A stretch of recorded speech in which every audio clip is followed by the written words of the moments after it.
our next speaker, who will talk to us about the challenges in elimination of leprosy regarding stigma, discrimination, and gender. Please, Dr. Yasomba Wekara. Sorry, please. Thank you so much.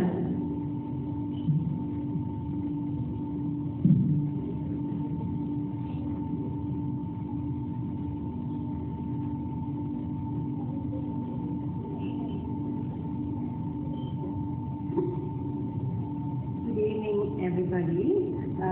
It's a real pleasure to talk about challenges in elimination of leprosy, stigma, discrimination, and gender, and suggested actions in Sri Lankan context. This is actually a very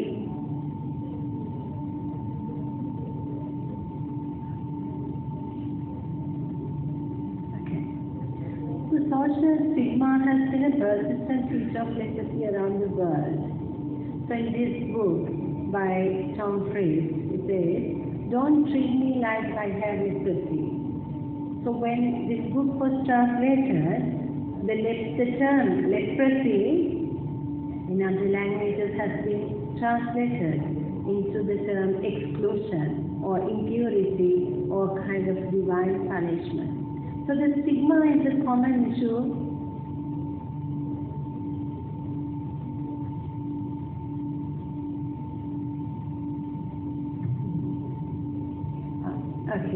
For leprosy. So although Sri Lanka has achieved leprosy elimination as a public health problem in 1995, yet our social challenges continue to hinder the goal of zero transmission, zero disability, and zero discrimination. So stigma is associated with a lot of factors: lack of community awareness, gender inequality in access to services, socio-economic barriers affecting early health seeking and treatment adherence, psychosocial burden and social isolation, stigma and discrimination towards the people and their family, which we just heard. So, for us to understand the persistence of social stigma, this is a newspaper item. So the prisoner who has been diagnosed with leprosy has been released. The fine has been paid by the prison official, which tells us the misconception that leprosy is hereditary, incurable, or highly contagious still persists. So even it's not within the society, so some individuals face neglect even within their family. Their marriages break down, they are abandoned. So psychosocial burden and social isolation is common. So individuals affected by leprosy often experience depression, anxiety, low self-esteem, and fear of rejection. When it comes to quality of life, the physical, psychological, and environmental domains are higher, very much than the social domain. So this is a study which has been done to assess the social determinants.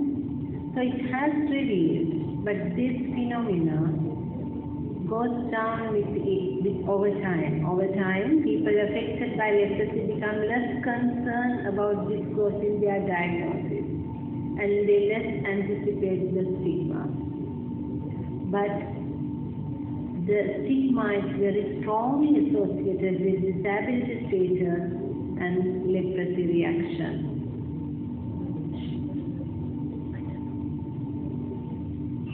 So another study on stigmatization in leprosy based on the person's perspective. So about 89% participants had experienced stress 79% has been embarrassed and ashamed as a result of having leprosy. So 95% has said they are socially isolated. 85% has said they are skipping the social contact. Nearly 88% were discriminated at the social gathering.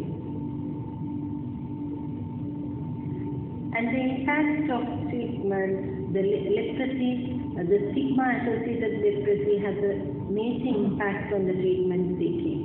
The stigma contributes to delayed health-seeking behavior, and it leads to advanced disease presentation and disability.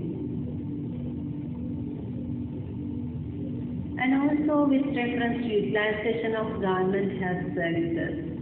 The mean another study has revealed that main patient-related delay, time taken from the onset of symptoms to encounter doctor health facility for the first time, has been around 16.8 months.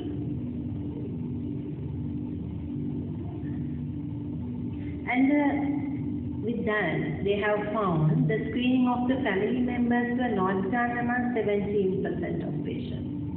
Among their patients, 70% has consented, but the 30% who did not consent have said the reason for refusal to home visits is to avoid neighbors knowing the disease condition, and also health workers may create unnecessary fear among family members. So it is very important for us to understand as program managers where we should hit or where we should target. And also people affected with leprosy are economically and occupationally in a disadvantageous position. And also their families face a lot of secondary stigma. And the gender dimensions are also very relevant here, because even domestic isolation is common, and women affected with leprosy are very likely to seek early diagnosis and treatment compared to men, mainly due to domestic responsibility. And also community pressure, there are knowledge gaps and community perceptions. Surveys indicate limited public awareness regarding curability of leprosy and the fact that treated individuals are non-infectious. So that is low. So the persistent community misconceptions lead to continuous social distancing and discrimination. And this study shows that more than 1/5 of the participants believe that this is a study done among healthcare workers. So 1/5 of the participants believe leprosy is easily transmitted by touch. 34% were scared of leprosy. 43% did not want to reveal if they develop leprosy, they didn't want to reveal. So 22% believe patients should be kept apart from others. So this is the level that our healthcare workers are. So in the rehabilitation and recovery is yet another concern. So the social isolation, delay in treatment leads to more and more demands for rehabilitation and recovery. So that there are no recognized peer support groups and community-based rehabilitation mechanisms, though they have shown to have very positive outcomes.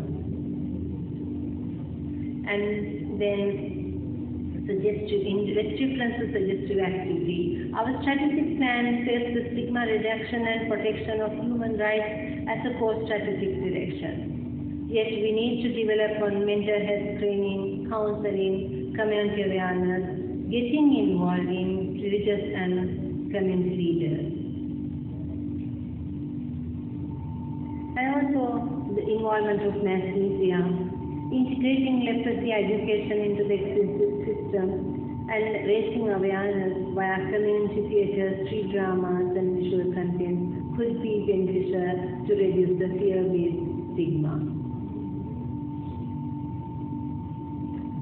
and training of health workers, capacity building is essential, and also confidential and respectful service delivery is needed. So a lot of people do not want healthcare workers to get involved in the community. They want to avoid community labeling. Integration of leprosy services into general practices, having mobile clinics also would be very beneficial. And also, gender inequality needs to be addressed.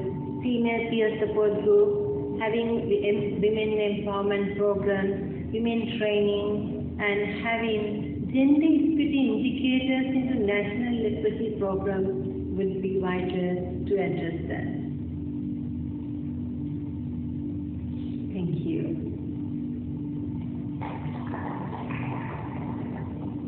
Thank you, Dr. Yasoma. So our final speaker is Dr. Vijay Sekar. She will talk to us on legal